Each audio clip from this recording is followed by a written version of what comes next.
তেল কম থাকবে এরকমের কোনো রুল আমাদের কাছে নাই। আমরা পাই নাই যে পাম্প বন্ধ হয়ে যাবে, এরকম কোনো নোটিশ আমাদের কাছে দেয় নাই প্রথমত। দ্বিতীয় কথা হচ্ছে 3 দিন একটানা বন্ধ গেছে।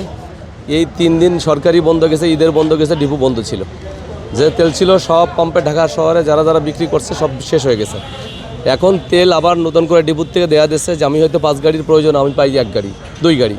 আমি যতটুকুন পরিমাণ পাচ্ছি ততক্ষণ পরিমাণ আনতেছি, ততক্ষণ পরিমাণ পাবলিকরা দিচ্ছি দিতে দিতে তেল শেষ, তেল পাচ্ছি না, বন্ধ করে ফেলে রাখতেছি, আবার যখন পাচ্ছি আবার দিচ্ছি। এটা হচ্ছে আমাদের রুলে আমরা চলতেছি।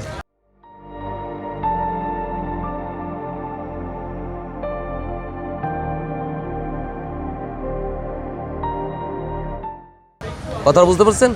তবে ঢাকার ম্যাক্সিমাম জায়গায় পাম্প বন্ধ। হ্যাঁ, তেল পাই না, ওদের কাছে তেল ছিল না। আপনার ওই যে বললাম না 5 গাড়ি তেল প্রতিদিন আমার লাগে, আমার তেল দেয় মাত্র 1 গাড়ি। তাহলে এই 5 গাড়ির তেলের যে গাড়িগুলো আমার, এগুলো সব সিরিয়ালে বসে থাকে। সকাল থেকে যানজট তো এরকমের হচ্ছে। অনেকেই বলছে যে পাম্প নাকি বন্ধ হয়ে যাবে, একেবারে বন্ধ হয়ে যাবে। এটা তো আমি কোথাও পাই না। এটা আপনারা কোথায় শুনছেন, কি করছেন না করছেন, এটা আপনাদের ব্যাপার। এটা তো আমাদের কোনো রুল এরকম আমাদের দেয় নাই, আমরা জানিও না। এখন আপনি কীভাবে তেল দিচ্ছেন সকাল থেকে না, এই তেল আসছে আসরের জোয়ারের দিকে তেল আসছে। 1 গাড়ি তেল পাইছি, 9000 লিটার তেল পাইছি। 500 করে দিচ্ছি হুন্ডায়, আর গাড়িতে 2000 করে দিচ্ছি। এইভাবে দিয়ে যতদূর পারতেছি দিচ্ছি, যখন পারতেছি না তখন বন্ধ করে ফেলে রাখতেছি। ওই যে সাদা কাগজ একটা রুল লিখিত দিছে, আমি কাকে কত দিব তেল এটা লিখিত করে দিছে সাদা কাগজটায়।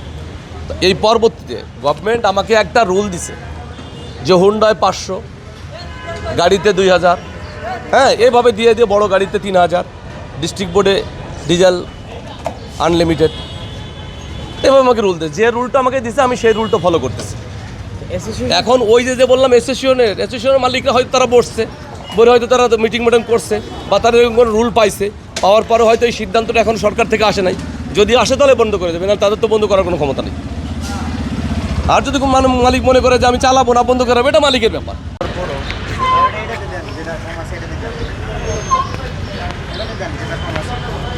আসলে মেইন সমস্যা হচ্ছে সরকার জিনিসটা ক্লিয়ার করছে।